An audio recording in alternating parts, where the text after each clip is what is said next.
They always think Wing Chun is about the center line, a straight road, a clean shot, a promise that the shortest path wins. But the truth is, the center line is only a doorway. What matters is what your hands do once you're inside the room. See, most folks train their hands like two strangers. Left hand does its job, right hand does its job. They shake hands at the end of class and go home. But joint locks force the hands to cooperate, to negotiate, to share information faster than thought. Watch closely. When you peel a wrist, the other hand is already reading the elbow. When you turn the elbow, the first hand is already mapping the shoulder. It's a relay race with no baton drop allowed. That's dual hand coordination, not choreography, conversation. Wing Chun lives in that conversation. The sticky, sliding, whisper-thin dialogue between two forearms. Chi Sao isn't about sticking. It's about listening.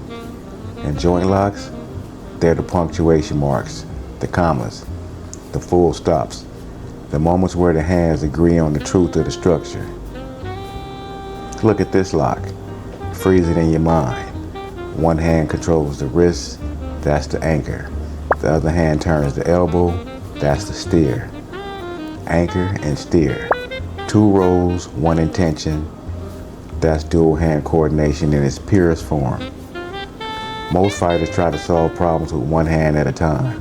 Block with the left, strike with the right, repeat until tired. But Wing Chun doesn't play that game. Wing Chun says both hands solve the same problem at the same time. Joint locks make that rule unavoidable. Watch the next one. Your left hand doesn't wait for permission. It reads the line, steals the angle, and sets the frame. Your right hand doesn't ask questions. It rotates, aligns, and completes the geometry. Two hands, one mind, one intention. That's why joint locks are important. Not for control, not for pain, not for endings, but for coordination, for teaching your hands to think together, to move like two detectives working the same case from different angles. Every lock is a diagram, a blueprint, a map of how your hands should behave under pressure. The wrist turn teaches timing. The elbow turn teaches leverage. The shoulder turn teaches alignment. 3 lessons, 1 motion. And here's the secret nobody tells you. Joint locks aren't techniques, they're tests.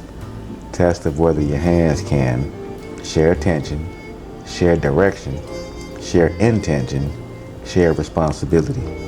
If they can't, the lock fails. If they can, the whole system opens up. So when you see a joint lock, don't look at the finish. Look at the conversation between the hands. The way one hand frames while the other rotates. The way one stabilizes while the other guides. That's Wing Chun. Not the strike, not the block, not the pose. The hands that think together, that's the whole art.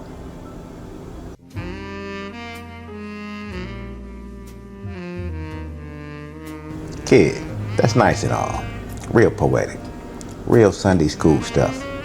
But let me give it to you straight from the alleyway. Joint locks ain't philosophy, they're insurance. See, you keep talking about dual hand coordination like it's a dance lesson. Cute. But out here, your hands gotta move like two grifters running the same con. One distracts, one collects, both walk away clean. You wanna know why joint locks matter? Because they teach your mitts to stop acting like jealous siblings. Left hand, right hand, they gotta stop fighting for the spotlight. A lock forces them to cooperate, not because they want to, but because the geometry don't give them a choice. Look at this setup. Freeze it. You see 2 hands? I see 1 machine. One clamps the wrist, that's your vice grip. The other turns the elbow, that's your steering wheel. Vice and wheel, that's the whole racket. And don't get sentimental about it. This ain't about ballet. This is bookkeeping. Joint locks keep your hands honest. They keep them busy. Idle hands don't survive long in this town. Watch this next angle. Your left hand don't wait for a telegram. It reads the line, grabs the truth, and files it away.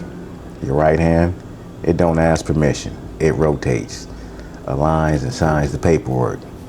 2 hands, 1 signature. That's the part the rookies never get. They think Wing Chun is about speed. Nah, speed's just a paint job. Your engine is coordination, and joint locks are the wrench that tightens every bolt. You ever see a guy try to fight with 1 hand at a time? Look like he's late to his own funeral. Left hand blocks, right hand strikes, left hand naps, right hand panics. That ain't Wing Chun. That's a coin toss. Wing Chun says both hands solve the same problem at the same time. Joint locks make that rule non-negotiable. You can't have commit to a lock. Both hands gotta punch the clock. Both hands gotta earn their keep. And here's the kicker, kid. Joint locks ain't about endings. They're about alignment. If your hands ain't aligned, the lock don't land. If the lock don't land, your structure's crooked. And a crooked structure gets you nowhere but the gutter. So yeah, the Gumshoe could talk about conversation and cooperation, real heartwarming stuff. Me, I give it to you plain. Joint locks teach your hands to move like 2 wolves on the same scent. No jealousy, no hesitation, no daylight between them. That's dual hand coordination, kid. Not pretty, not poetic, just true.